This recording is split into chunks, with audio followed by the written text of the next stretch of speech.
Welcome students. आज हम biomolecule का एक बहुत ही इंपॉर्टेंट टॉपिक समझने वाले हैं। एक ऐसा टॉपिक जो लाइफ के सबसे फंडामेंटल सवाल का जवाब देता है। तो चलिए एक सिंपल से सवाल से शुरू करते हैं।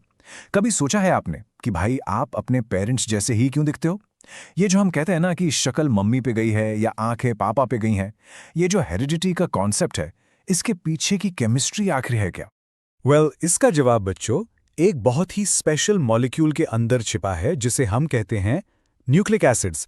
सच पूछो तो यही है लाइफ के केमिकल ब्लूप्रिंट। आप हो, मैं हूं, एक छोटा सा जीव हो, हर लिविंग ऑर्गेनिज्म की सारी इंफॉर्मेशन इन्हीं मॉलिक्यूल्स में कोड की हुई है। तो चलो इस ब्लूप्रिंट को आराम से piece by piece break down करके देखते हैं। आखिर ये बना किस चीज से? Let's dive in. ओके, तो सबसे सिंपल लेवल पे सोचो, न्यूक्लिक एसिड्स क्या है? बस लंबी लंबी चेन्स हैं, बिल्कुल एक मोती की माला की तरह। और आप जानते हो केमिस्ट्री की लैंग्वेज में ऐसी लंबी रिपीटिंग चेन्स को हम क्या कहते हैं? हाँ, पॉलीमर्स। तो अगर न्यूक्लिक एसिड एक माला है तो उस माला का हर एक मोती क्या है?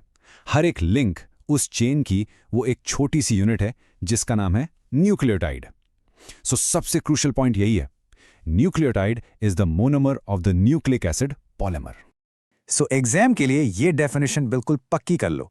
अ nucleotide is the basic structural unit यानी monomer of nucleic acids. Simple, जैसे एक दीवार ईंट से बनती है वैसे ही न्यूक्लिक एसिड्स इन न्यूक्लियोटाइड से बनते हैं। ओके, अब आगे बढ़ते हैं। व्हाट्स रियली इंटरेस्टिंग, इसकी हर न्यूक्लियोटाइड वो जो एक मोती है ना, वो खुद 3 चीजों से बना है। पहला, इसके कोर में है एक पेंटोस शुगर। दूसरा, एक फॉस्फेट ग्रुप, इसका काम है लिंकर का, एक न्यूक्लियोटाइड को दूसरे से जोड़ना। और तीसरा और सबसे ज्यादा इंपॉर्टेंट है एक नाइट्रोजनस बेस। बच्चों, लाइफ का सारा सीक्रेट कोड इसी में छिपा है। ओके, सो स्ट्रक्चर अब थोड़ा क्लियर है, बट अब सवाल ये है कि ये काम कैसे करता है। So let's check out the function of DNA and RNA. इसको समझने के लिए आओ एक बढ़िया सी एनालॉजी लेते हैं। एक रेसिपी बुक की तरह इमेजिन करो। डीएनए जो है ना, वो आपकी मास्टर रेसिपी बुक है। इसमें हर डिश की रेसिपी है। और क्योंकि ये इतनी इंपॉर्टेंट है, इसको सेल की लाइब्रेरी यानी सेल न्यूक्लियस में सेफली रखा गया है। अब जब आपको कोई डिश बनानी है, आप पूरी बुक किचन में लेके जाते हो? नहीं ना, आप उस एक रेसिपी की फोटोकॉपी निकालते हो। बस वही फोटोकॉपी है आरएनए। ये फोटोकॉपी अब किचन में जा सकती है यानी साइटोप्लाज्म में, और वहां है हमारा शेफ जिसका नाम है राइबोसोम। ये शेफ उस फोटोकॉपी यानी आरएनए को पढ़ता है और फाइनल डिश बना देता है। और हमारी फाइनल डिश क्या है? वो है एक प्रोटीन। और यही प्रोटीन्स हैं जो हमारी बॉडी के सारे काम करते हैं। ब्रिलियंट है ना? और ये एनालॉजी डीएनए और आरएनए के बीच के डिफरेंसेस को भी परफेक्टली हाईलाइट करती है। देखो, पहला फर्क है इनके शुगर में। डीएनए में है डीऑक्सीराइबोज शुगर, जबकि आरएनए में है राइबोज।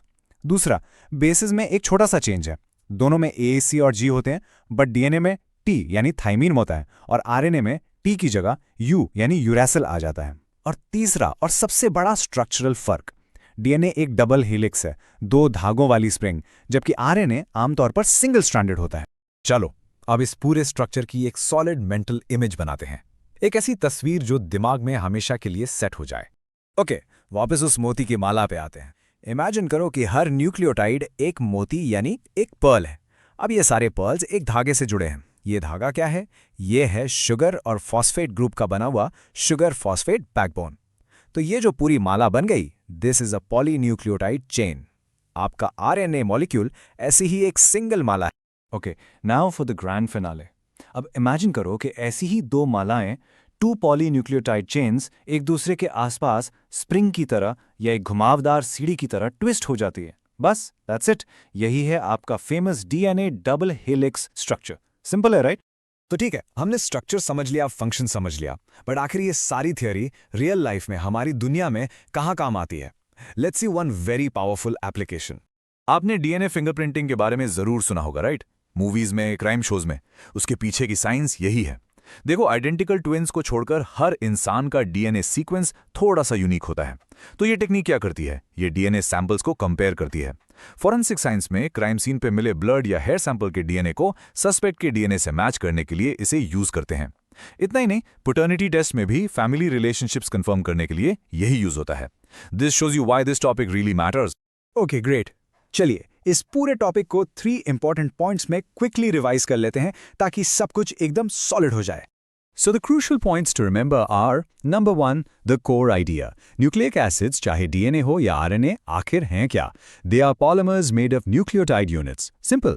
Number 2, वो analogy हमेशा याद रखो. DNA master recipe book है, RNA उसकी photocopy है, और proteins वो final dish हैं. और नंबर 3, एक real world example, DNA fingerprinting, जिसे क्राइम सॉल्व करने में यूज किया जाता है.